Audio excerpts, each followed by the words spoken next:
সর পাস হিমাচল প্রদেশের অন্যতম একটি সুন্দর ট্রেক রুট যা কুল্লু জেলার পার্বতী ভ্যালিতে অবস্থিত।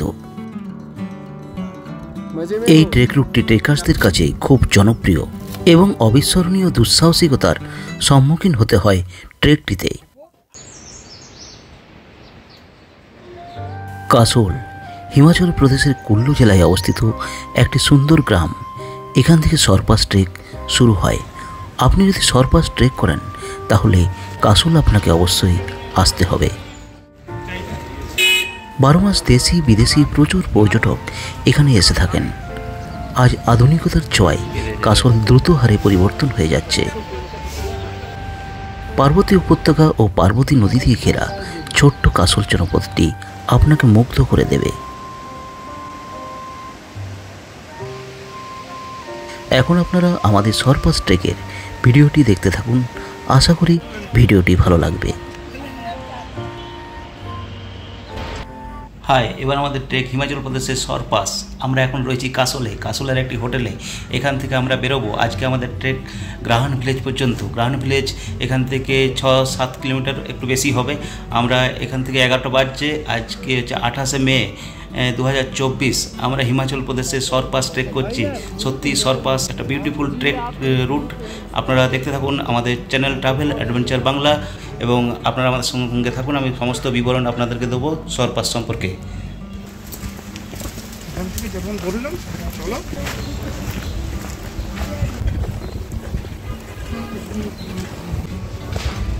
শুরু করলাম সরপাস ট্রেক। আমরা বেরিয়ে পড়েছি। আমার পিছনে আমাদের আরও যারা আছে তারা আসছে।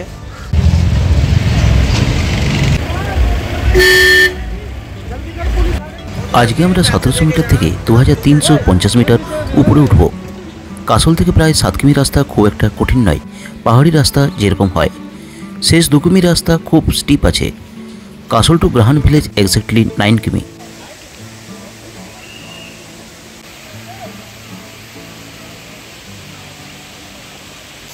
আমরা অনেকটা চলে এসেছি এবং এখান থেকে গ্রাহান ভিলেজ আর 2 কিলোমিটার।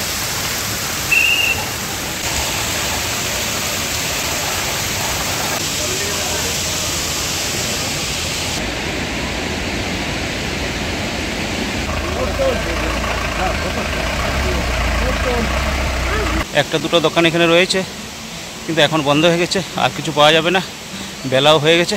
আমরা অনেক দেরিতে ট্রেক শুরু করেছি।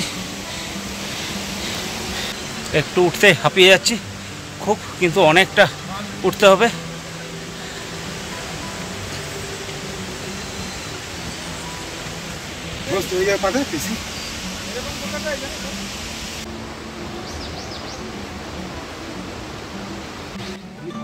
ঘড়িতে পাচ্ছে দুপুর 1:15। টেম্পারেচার ভালোই আছে। মনে হচ্ছে 25 ডিগ্রি থেকে 28 ডিগ্রি সেলসিয়াসের আশেপাশে ঘোরাফেরা করছে। সরপাস ট্রেক করতে হলে ব্যাগ আপনাকে পিঠে নিয়েই উঠতে হবে। পোর্টার পাবেন, সেক্ষেত্রে প্রতিদিন আপনাকে 800 থেকে 900 টাকা গুনতে হবে।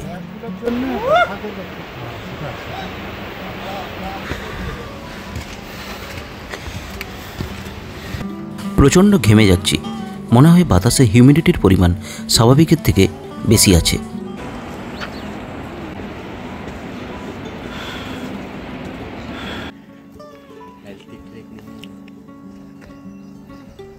আজ ট্রেকিংয়ের প্রথম দিন বলে পাহাড়ে উঠতে ভালোই কষ্ট হচ্ছে, তাই মাঝে মাঝে আমরা বসে পড়ছি। কাল থেকে মনে হয় অনেকটা অ্যাডজাস্ট হয়ে যাবে। এই জায়গাটা বেশ ভালো, তার সাথে এক রঙের টেন্টগুলো দেখতে দারুণ লাগছে। মনে হচ্ছে এখানে থেকে যাই।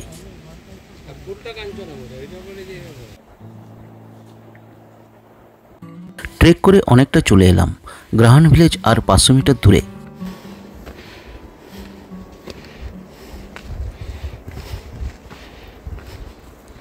ওই যে গ্রাহান ভিলেজ দেখতে পাচ্ছি। অনেকক্ষণ হাঁটার পর অবশেষে আমরা চলে এলাম গ্রাহান ভিলেজের কাছে।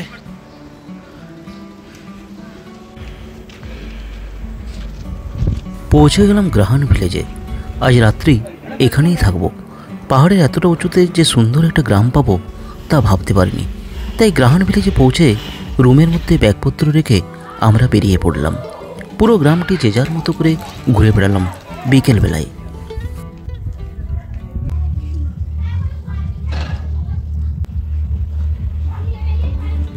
সমুদ্রপৃষ্ঠ থেকে 2350 মিটার উপরে অবস্থিত 50 থেকে 60টি ঘর নিয়ে গড়ে উঠেছে এই গ্রামটি।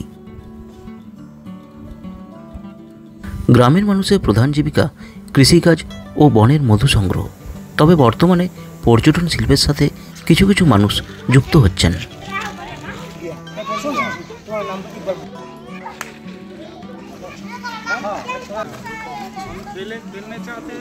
শুনলাম গ্রামটি 200 বছরেরও বেশি পুরানো। 350 থেকে 400 জন লোক এখানে বসবাস করেন। সব বাড়িঘরগুলি কাঠের নির্মিত। এখানে এলে হিমাচলের প্রাচীন সভ্যতা ও সংস্কৃতির জীবন্ত অনুভূতির খোঁজ পাওয়া যায়।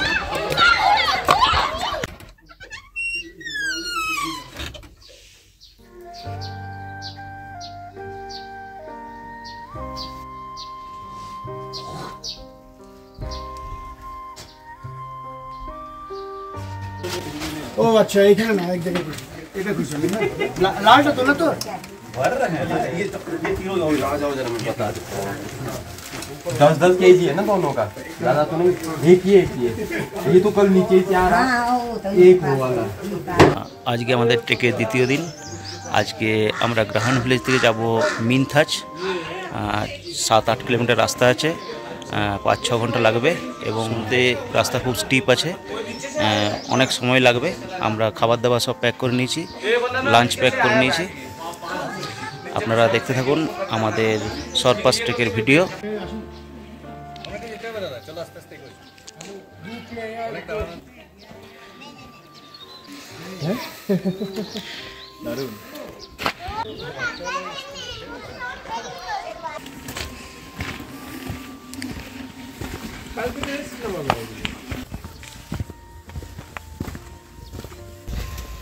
সরপাস ট্রেকের দ্বিতীয় দিনের হাঁটা শুরু করলাম। এখন বাজছে সকাল 9টা। আমরা পৌঁছাবো মোটামুটি বিকেল 3টার সময়।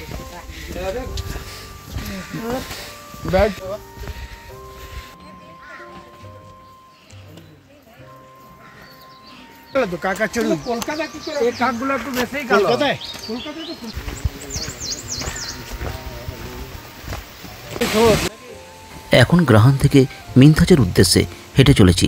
আজকে আমরা 2350 মিটার থেকে 3400 মিটার উপরে উঠব। 1050 মিটার আমাদেরকে গেইন করতে হবে, যেটা বেশ কঠিন।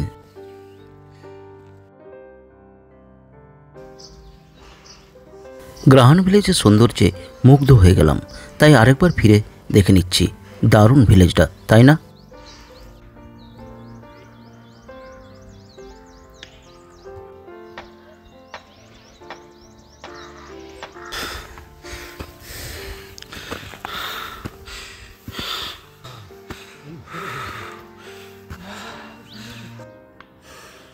ঘন পাইন বনের ভিতর দিয়ে আমরা 6 জন ট্রেকার্স ও 2 জন গাইড সহ এগিয়ে চলেছি।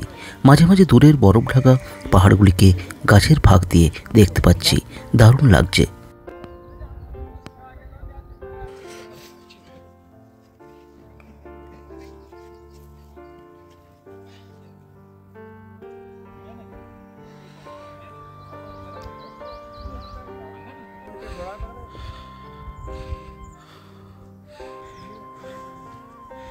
আজ ট্রেকিংয়ের দ্বিতীয় দিন। গতকালের থেকে অনেকটা অ্যাডজাস্ট হয়ে গেছে, তবে আজ পুরো ট্রেক রুটটাই স্টিপ আছে, হাতে অনেক সময়ও রয়েছে। গাইড নির্দেশ দিয়েছে ছোট ছোট টার্গেট করে এগিয়ে যেতে, অসুবিধা হলে 1-2 মিনিট বিশ্রাম নিয়ে নিন। ये पजामा नहीं, ये निकर है। हमारा को कम से कम एक क्रेट में 4-5 लोग फटे जाते हैं, आखिरी बारी टूट जाता है। फिर भी 60 अच्छा होता है। अभी तो পুরো ট্রেক রুটটিতে এরকম বেশ কয়েকটি দোকান রয়েছে, যেগুলিতে চা, কফি, ম্যাগি, ডিম ভাজা ইত্যাদি পাওয়া যায়।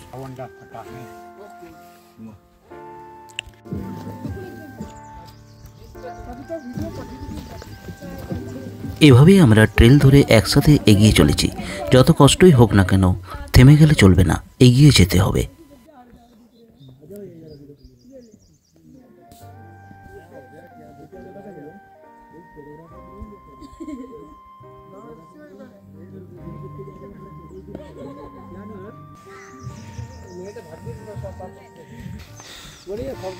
গ্রাহান ভিলেজ থেকে প্রায় 4 ঘন্টা হাঁটলাম। এখন এখনও ঘন্টা দুয়েক আছে, মোটামুটি ভাবে 2 কিলোমিটার হাঁটতে হবে এখনও। তবে প্রচণ্ড স্টিপ আছে, ওয়েদার আজকে ভালো আছে, এটা একটা মঙ্গল। যদি বৃষ্টি পড়তো তাহলে ওপরে বরফ হতো, আমাদের ট্রেকিংয়ে খুব অসুবিধা হতো।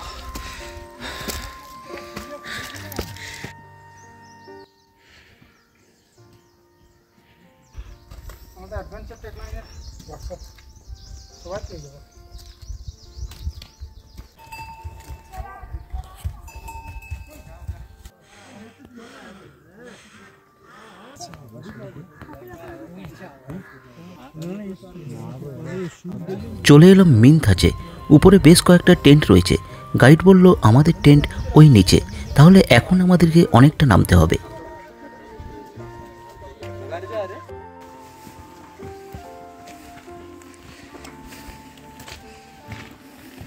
এখানে নামাটা বেশ কঠিন।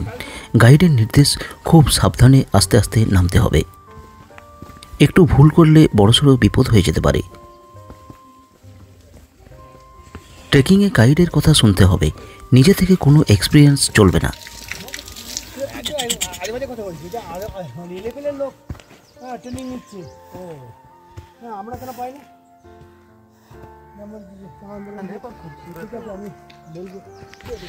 সকাল 9টার সময় বেরিয়েছিলাম, এখন মোটামুটি 4টা বাজছে। আমরা বেস ক্যাম্পে পৌঁছে গেলাম। বেস ক্যাম্পের নাম মিন থাচ। সরপাস ট্রেক মোটেও ইজি নয়, আমার মতে মডারেট।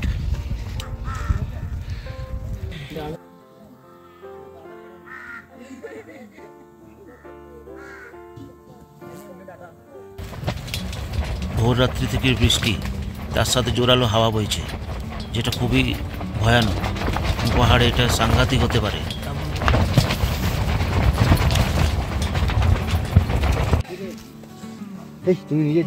আজ তৃতীয় দিন, রোদ ঝলমলে দারুণ একটা সকাল। হাত মুখ ধুয়ে এরপর একটু চায়ের চুমুক দিব।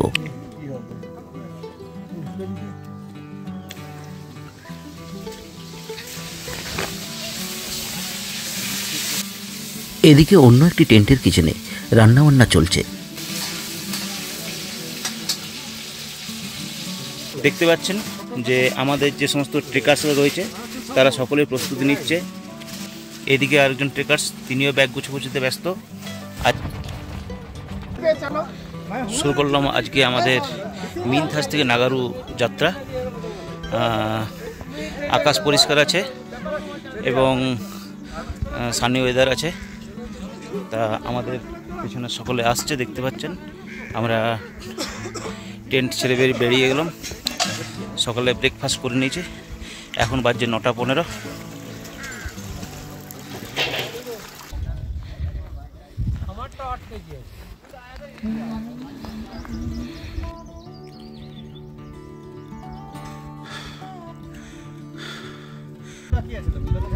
আমরা এখন 3400 মিটার উচ্চতায় রয়েছি। আজকে আমরা আরও 400 মিটার উপরে উঠব। আজ ট্রেক ডিস্টেন্স নাগারু ক্যাম্প পর্যন্ত 7 থেকে 8 কিমি হবে। 4-5 ঘন্টা সময় লাগবে।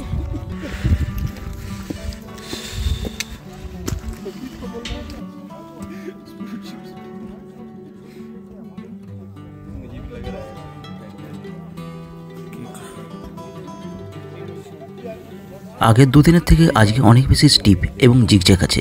উপরে বাতাসও থাকবে। ওয়েদার যে কোনো সময় খারাপ হতে পারে। দুপুরের আগে ক্যাম্পে পৌঁছে যেতে পারলে ভালো হয়।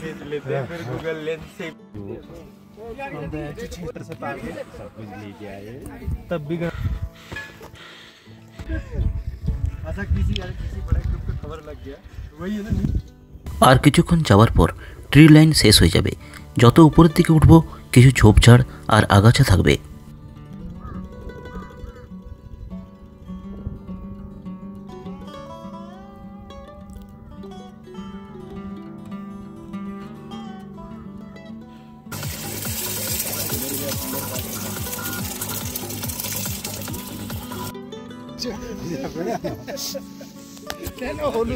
যত উপরের দিকে উঠছি ঠান্ডা বাড়ছে, তাই জ্যাকেট পরে নিলাম। আর এই ঠান্ডার সাথে সাথে একটা করে ডিম ভাজা হলে তো আর কোনো কথাই নেই। আমাদের দাদা এখন ডিম ভাজা খেতে ব্যস্ত। আর এই যে দাদা ডিম ভাজা খাওয়ার পর জল খাচ্ছে। দেখতে পাচ্ছেন আমাদের সকলে হ্যালো, আমার সতীশ ভাই, আমার ট্রেনার।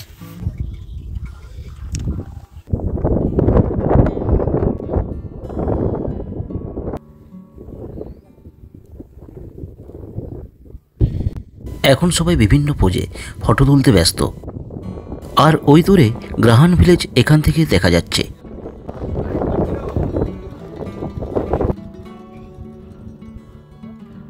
কিছুদিন আগে পর্যন্ত মিনথাজ টু নাগারু ট্রেলটা পুরো বরফে ঢাকা ছিল।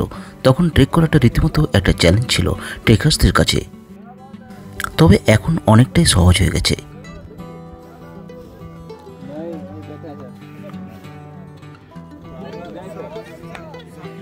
ঘড়ির কাঁটায় 12টা 15। ওয়েদার খারাপ হচ্ছে, টেম্পারেচার আস্তে আস্তে নামতে শুরু করেছে। দ্রুত হারে বাতাসের গতি বাড়ছে। আমাদেরকে তাড়াতাড়ি ক্যাম্পে পৌঁছাতে হবে।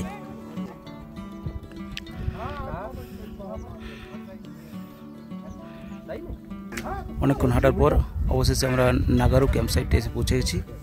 তো আপনি আমার পিছনে দেখতে পাচ্ছেন ওইটা নাগারু ক্যাম্প সাইট। আমাদের সমস্ত ট্রেকাররাই ভালোভাবে এসে পৌঁছেছে। আর এই পথ ধরে আমরা নাগারু ক্যাম্প সাইটে যাব, রেস্ট করব। চলো।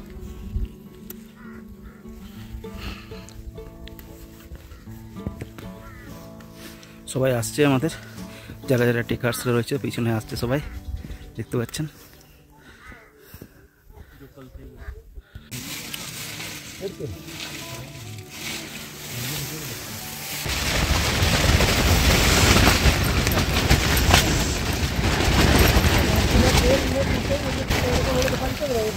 নাগর ক্যাম্পে এসে পৌঁছেছি, কিন্তু এখন ওয়েদার খুব খারাপ হয়ে গেছে। বাইরে প্রচণ্ড বৃষ্টি হচ্ছে।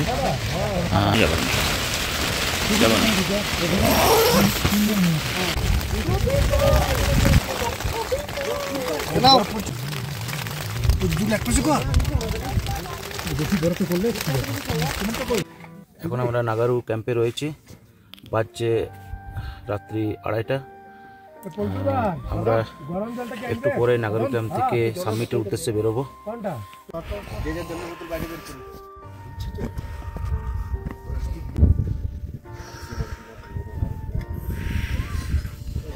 এখন সকলে চূড়ান্ত প্রস্তুতি নিচ্ছি।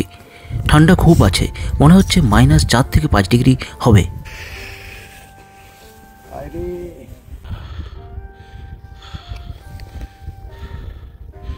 এখন নাগারু ক্যাম্প থেকে যাচ্ছি সরপাসের উদ্দেশ্যে। আমরা সকলে প্রস্তুতি নিয়ে ফেলেছি। এরপর আমরা একটা চ্যালেঞ্জের মুখোমুখি হতে চলেছি। আপনারা দেখতে থাকুন।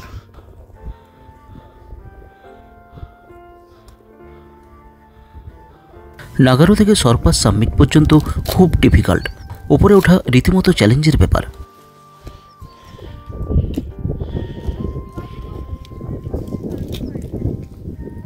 আজকে আমাদের ট্রেকিংয়ের 4র্থ দিন।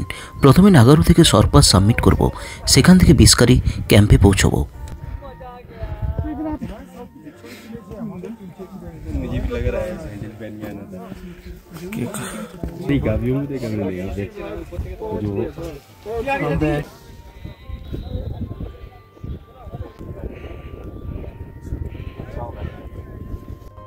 রাত্রি 3টে থেকে হাঁটা শুরু হয়েছে।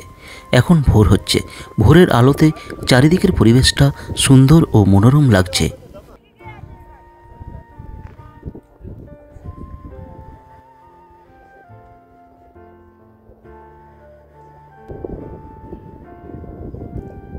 দীর্ঘ প্রতীক্ষার পর সাবমিট পয়েন্ট এসে পৌঁছে গেলাম।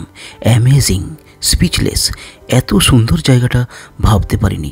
তার সাথে ওয়েদার একদম ক্লিয়ার আছে, ব্লু স্কাই।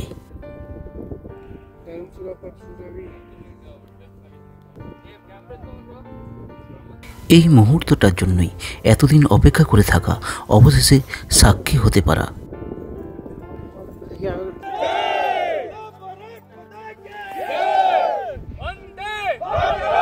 এদিকে বিভিন্ন রাজ্য থেকে আসা ট্রেকার্সরা সেলিব্রেশন করছে। আমরা উচ্ছ্বাসে ফেটে পড়লাম। দুর্দান্ত অনুভূতি, আনবিলিভেবল।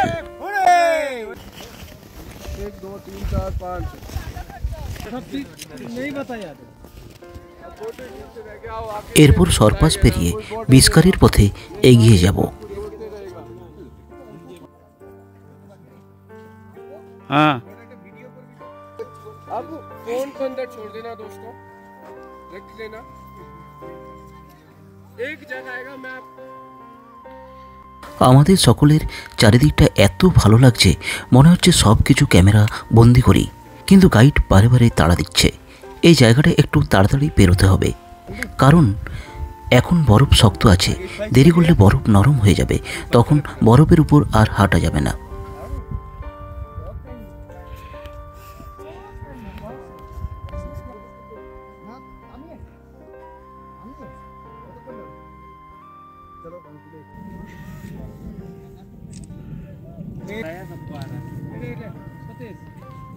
এখন বাজছে সকাল 7:45। সাবমিট করে 4 কিলোমিটারের মতো এসে গেছি। বিস্কারি ক্যাম্প পর্যন্ত 9-10 কিমি রাস্তা এখনও বাকি আছে, যেটা পৌঁছতে দুপুর 12টা পেরিয়ে যাবে।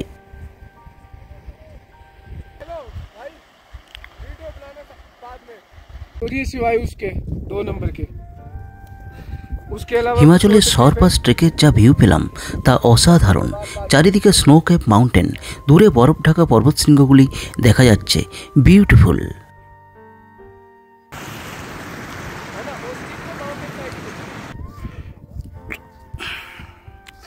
আরেকবার আমাদেরকে চড়াই পথ অতিক্রম করতে হবে, তারপর থেকে বিস্কারি পর্যন্ত ট্রেল কেবল নিম্নমুখী।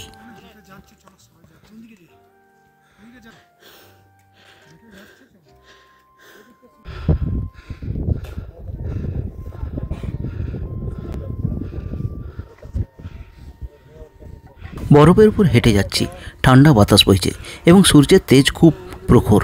এই সময় মাঝে মাঝে জল পান করতে হবে ও সানগ্লাস মাস্ট, না হলে চোখের বড় ক্ষতি হয়ে যেতে পারে।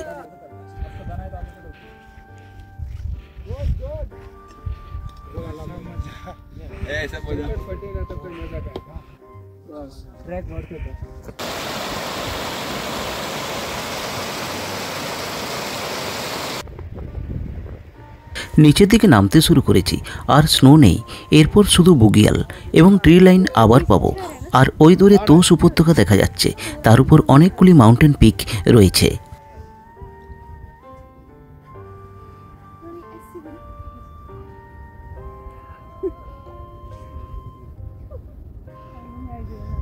রাত্রি 3টেই বেরিয়ে অনেক চড়াই উতরায় জয় করে অবশেষে বেলা 12:30টার সময় বিস্কারি ক্যাম্পে এসে পৌঁছালাম। এখনো পর্যন্ত যতগুলি ক্যাম্প সাইট দেখলাম, তার মধ্যে সব থেকে বিউটিফুল ক্যাম্প সাইট বিস্কারি।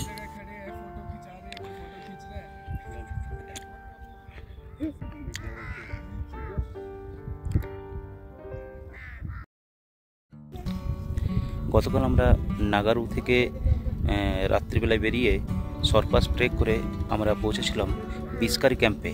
আমার পিছনে রয়েছে বিস্কারি ক্যাম্প। এখন সকাল 8টা। আমরা আজকে বেরিয়ে যাব, বিস্কারি থেকে যাব বর্ষানি। আমাদের ট্রেক বর্ষানিতেই সম্পূর্ণ হবে।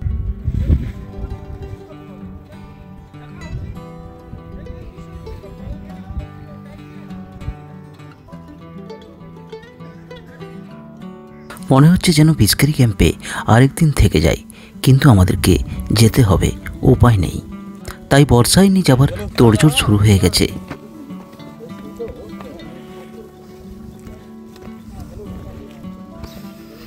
ঘড়িতে বাজছে সকাল 9:15। শুরু করলাম আমরা বিস্কারি থেকে বর্ষায়নি যাত্রা। আজ 3350 মিটার থেকে 2400 মিটারে নেমে যাব। ডিস্টেন্স 10 কিলোমিটার হবে, 4 থেকে 5 ঘন্টা সময় লাগবে।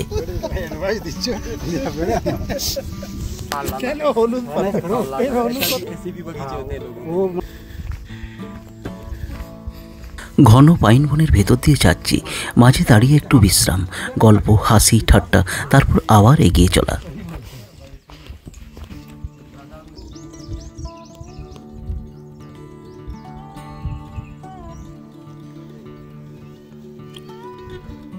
এরপর রাস্তার দোকানে আবার বসে পড়লাম। চা, পকোড়া, ডিম ভাজা হলো, আর নিজের নিজের ট্রেকিংয়ের কৃতিত্বগুলো আবার একবার সকলের সাথে ঝালিয়ে নিলাম।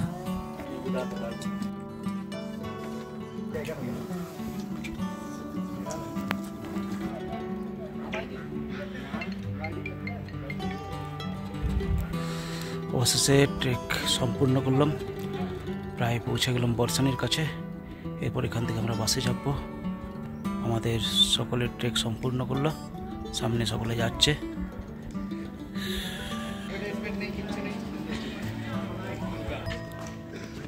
বর্ষাইনীর আগে একটি সুন্দর গ্রাম পড়ে, নাম পুলগাঁও। পথ ধরে যেতে যেতে গ্রামটির চারিদিক ঘুরে ফিরে দেখলাম। হিমাচলের গ্রামীণ মানুষদের জীবনযাত্রা ও সংস্কৃতি দেখে মুগ্ধ হয়ে গেলাম।